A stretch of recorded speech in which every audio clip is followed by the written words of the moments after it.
pessoas estão deixando de comprar coisas no comércio e roupa, enfim, coisas assim, para tentar ganhar dinheiro nesses joguinhos. E aí muitas vezes as pessoas falam assim, mas joga quem quer. Não é exatamente assim, né? Olá, meu nome é Mira. Eu sou Raquel. Nós somos psicólogas clínicas. E hoje nós vamos falar de um filme que fez muito sucesso aí bastante tempo atrás, O Lobo de Wall Street. Resumindo, o filme se passa no seguinte contexto. É ele. É pra falar palavrão mesmo? Fala aí, depois ela faz pi.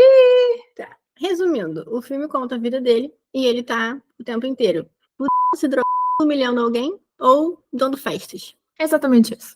Exatamente isso. São 3 horas maçantes de filme que só mostram intermináveis cenas que comprovam exatamente isso que a Raquel falou.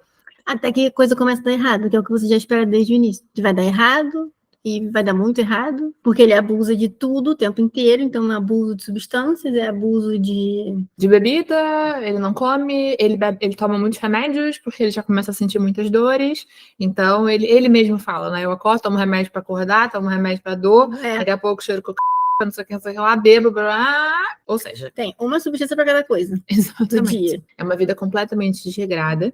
Eu, particularmente, odiei o filme. Achei muito ruim. Não consegui ver até o final, porque essas cenas, né, o tempo inteiro de degradação me incomodam muito, assim, me embrulha o estômago. E eu parei na metade do filme. Raquel Guerreira, fui até o final. Mas foi difícil.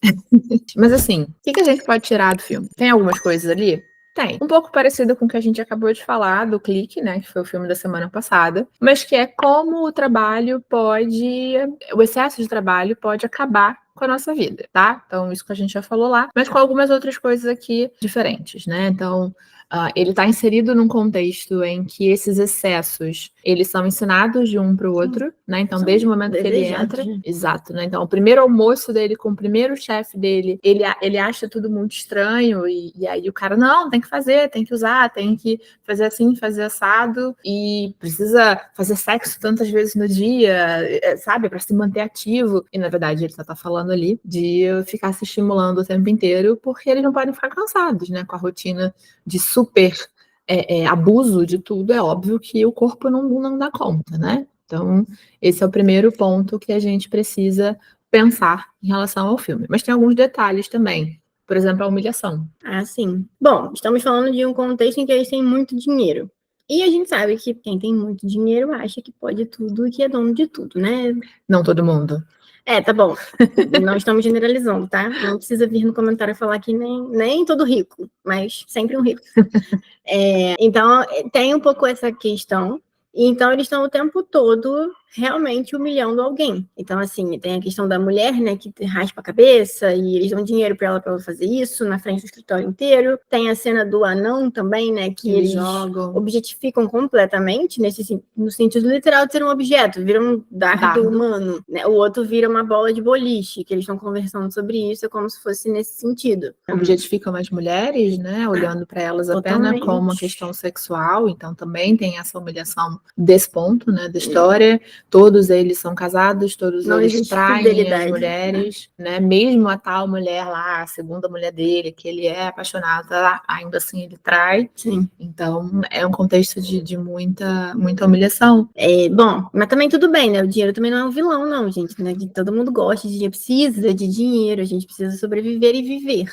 Então, claro que quanto mais dinheiro a gente tem também, muitas vezes a gente tem mais qualidade de vida, a gente tem mais possibilidades, oportunidades, isso é fato. É claro que ali ele passou de um limite, tem uma hora que ele fala no filme, eu não tenho mais com o que gastar.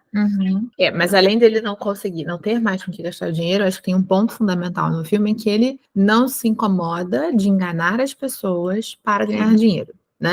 Então acho que tem aí uma questão...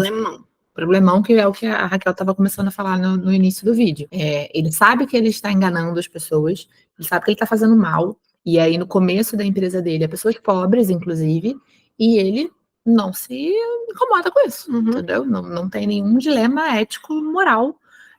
E hoje em dia a gente sabe que isso acontece muito, por exemplo, com os joguinhos de tigrinho, né? A gente sabe que já teve uma polêmica muito grande, mas que continua aí retirando dinheiro de gente, geralmente de pessoas mais pobres que estão querendo ganhar dinheiro. Afinal de contas, dinheiro é importante, a gente paga a conta, a gente consegue se alimentar, a gente consegue ter o mínimo de conforto e lazer. Então, muita gente ainda hoje vive na lógica do personagem central do filme, de extorquir dinheiro das pessoas para benefício próprio, né? E a gente vê hoje isso não apenas na Bolsa de Valores, a gente vê em vários outros lugares, principalmente com o que eu acabei de falar, o jogo do tigrinho, enfim, jogos afins, né? Jogos parecidos com esse. Sim, exatamente. Inclusive, teve uma notícia, né, que saiu essa semana, falando que esses negócios, esses joguinhos, estão impactando na economia, porque as pessoas estão deixando de comprar coisas para gastar nisso. Então, olha a que ponto chegamos. Sim. Né? E as classes menos favorecidas, né? Classe Exato. C e D. Ou seja, as pessoas estão deixando de comprar coisas no comércio, e roupa, enfim, coisas assim, para tentar ganhar dinheiro nesses joguinhos. E aí, muitas vezes, as pessoas falam assim, mas joga quem quer. Não é exatamente assim, né? Não. A gente tem que levar em consideração o contexto das pessoas e o que está sendo apresentado para essas pessoas. Então, tem gente que não tem conhecimento, vai acreditar realmente naquela promessa. Tem gente que tá desesperado. O desespero faz a gente tomar atitudes questionáveis. Sim. E que depois a gente pensa, cara, por que eu fiz isso? Eu estava desesperado. E um outro ponto, né? A gente acha que o nosso cérebro é muito racional, mas ele não é. Então, ainda mais quando se fala de dinheiro, ainda mais quando prometem pra gente uma facilidade, se aquilo tá minimamente montado, ou tem um pingo de segurança, então assim, se quem fala é uma pessoa que eu confio, né? Um influenciador que eu já acompanho, que eu confio, é muito, muito, muito simples que a gente acredite, porque a gente vai no impulso. Sabe? A gente não para refletir, a gente tá no automático, como a gente veio falando no filme anterior. Então, assim, não é tão simples negar uma proposta como essa. Fora que tem os golpes também, né? E as pessoas caem porque ficam desesperadas, como o Raquel estava dizendo. O desespero faz a gente não pensar. Exato. E aí, no final, óbvio, tudo começa a dar errado, porque ele tá enganando as pessoas, ele é investigado e tudo, tarará. Nesse aspecto, o que a gente pode considerar? Que todo esse processo dele de abusos, abuso de substância, né, abuso de tudo na vida dele em excesso, em algum momento isso vai também cobrar a conta. Porque conforme eles vão se drogando o dia inteiro, vão ficando sob efeito dessas substâncias e vão precisando de cada vez mais, porque vão desenvolvendo tolerância, eles começam a errar também. Eles começam a perder a rapidez, perder o raciocínio, porque começa a afetar a parte cognitiva. Exatamente. Então, é daí que a coisa começa a dar errado. E isso vai acontecer também na vida real com as pessoas que também começam a usar demais substâncias e tudo, porque começa a prejudicar a vida. Então, qualquer coisa em excesso na nossa vida é prejudicial. Então, no caso de abuso de substância, mesmo que não esteja em excesso, também é prejudicial. Sim, exatamente. Mas qualquer coisa em excesso, inclusive coisas que parecem boas. Então, por exemplo, tudo bem, isso não é tanto, mas é só um docinho. Mas doce em excesso também não é bom. Exercício físico, né? Se você tá ali horas e horas e horas, também vai prejudicar o seu corpo. Exatamente. É só um vídeo do TikTok. E aí você passou 3 horas. Será? Pois é. Então, qualquer coisa em excesso é problemática. E a vida dele é toda excesso. O tempo inteiro. Então, resumindo, é um péssimo filme no sentido de que é um péssimo exemplo a ser seguido. Eu acho que, de alguma forma, esse filme trouxe um certo glamour para a vida dele, né? As pessoas, como ele é esperto, como ele conseguiu enganar todo mundo. Eu abomino esse tipo de glamour, sabe? Acho que a gente não tem que, nossa, como ele foi esperto, ele enganou todo mundo, ficou rico. Não, é pra gente ter ojeriza disso. Meu Deus, esse cara fez mal a um monte de gente. Então, assim, eu de verdade me decepcionei muito com o filme, porque não esperava que fosse isso. Não procurei também saber antes, que eu nunca procuro saber, né? Eu vou assistir o filme logo. Sim.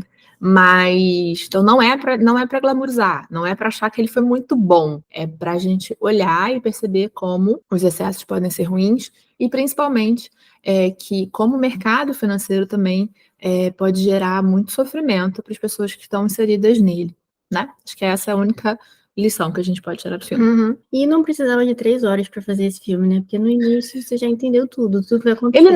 Ele narra o começo. O momento que ele narra, a gente já entendeu o filme todo ali. Não tem mais nada que acontece. 3 horas foi demais pra mim. Tudo certo.